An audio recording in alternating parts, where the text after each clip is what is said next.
Bonjour les amis et bienvenue dans ce nouvel épisode de Route Academy, guide pratique. Aujourd'hui, nous allons revisiter certaines notions fondamentales pour devenir un conducteur défensif de la circulation. Mais pour une analyse en profondeur de cette thématique, nous allons nous articuler autour de 6 points principaux. 6 points principaux.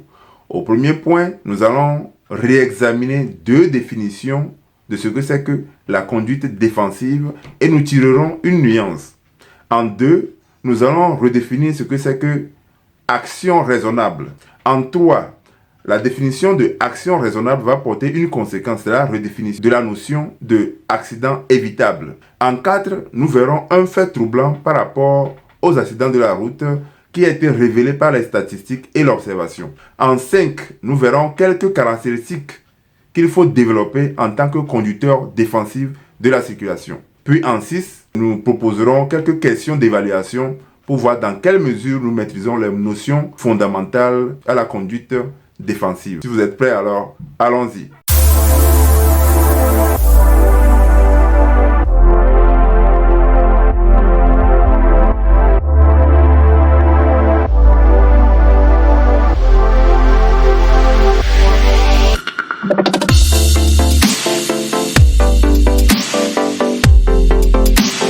Voici une première définition de ce que c'est que la conduite défensive. La conduite défensive, c'est la conduite avec l'objectif d'épargner des vies, d'épargner de l'argent et d'épargner du temps. Dans cette définition, on voit bien que la définition de la conduite défensive est orientée vers l'objectif qu'elle permet d'atteindre. Mais voici une seconde définition de la conduite défensive. La conduite défensive est définie comme étant l'ensemble des actions que pose un conducteur de la route dans le but d'éviter une violation. Et dans cette seconde définition, on se rend bien compte qu'elle est orientée à habitude ou comportement du conducteur. Donc finalement, la conduite défensive englobe non seulement l'objectif de la conduite, c'est-à-dire épargner des vies humaines, ça englobe également les comportements qui permettent d'y parvenir. C'est quoi une action raisonnable? Une action raisonnable, c'est une action réfléchie que prend ou bien que pose un conducteur défensif est dictée par soit la connaissance des codes de la route, soit par l'expérience de la route, soit par le bon sens, soit par la conscience que le danger est partout sur la route. Ici, nous allons donner quelques exemples d'actions raisonnables, c'est-à-dire des actions dictées par la raison. 1. Ralentir devant un mauvais état de la route, par exemple, nid de poule. C'est une action raisonnable, dictée par la raison. 2. Ralentir pendant une mauvaise condition météorologique. Pluie, neige, verglas ou brouillard par exemple, c'est une action raisonnable. Céder le passage à un conducteur agressif aussi, c'est un exemple d'action raisonnable. S'abstenir de répondre à une provocation ou à un défi de vitesse sur la chaussée est une action raisonnable.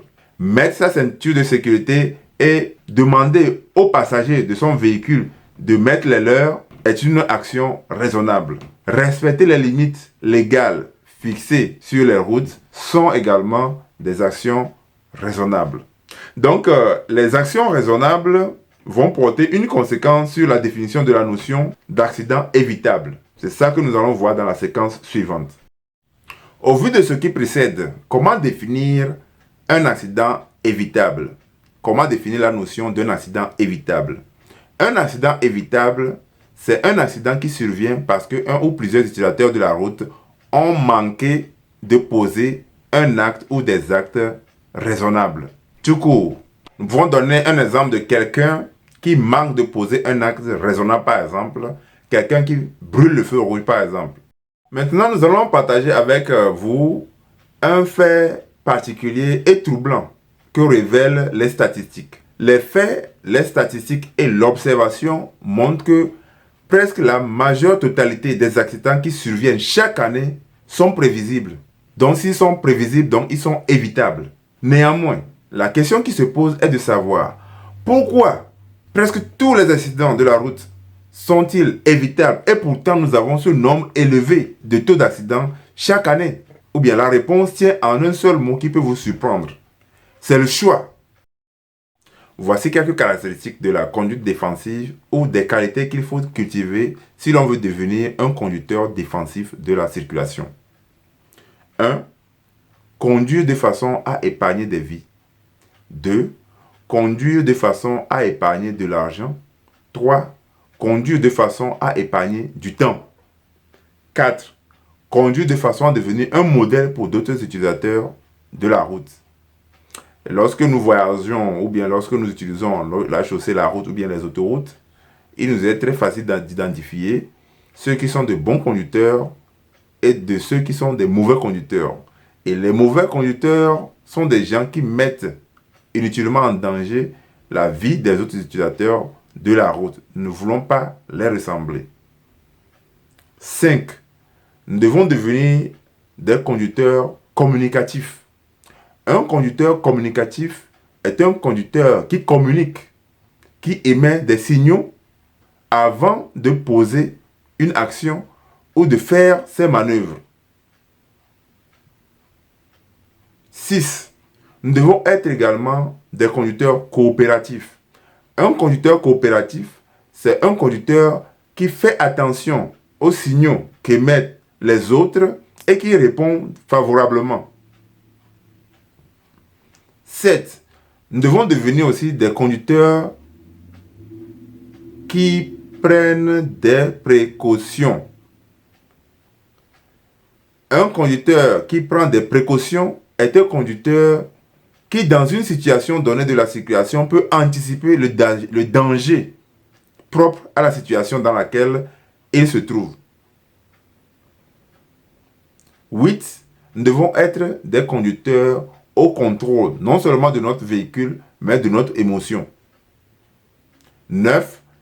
Nous devons rester un conducteur défensif, quelle que soit la situation qui se passe à l'intérieur ou à l'extérieur de notre véhicule.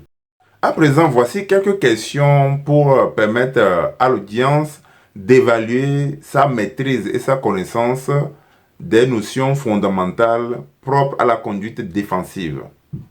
Première question. Qu'est-ce que c'est que la conduite défensive?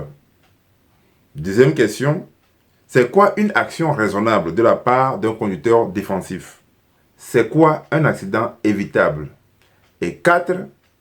Que montrent les statistiques par rapport à la survenue des accidents? Nous sommes arrivés au terme de l'épisode d'aujourd'hui. Nous vous remercions beaucoup pour avoir suivi cet épisode. Et si vous avez aimé ce que vous avez vu dans cet épisode, n'oubliez pas de vous abonner, n'oubliez pas de commenter et surtout n'oubliez pas de partager à d'autres personnes de vos entourages ou bien de votre famille afin que plus de personnes soient sauvées. Quant à moi, je vous retrouve très prochainement dans un nouvel épisode.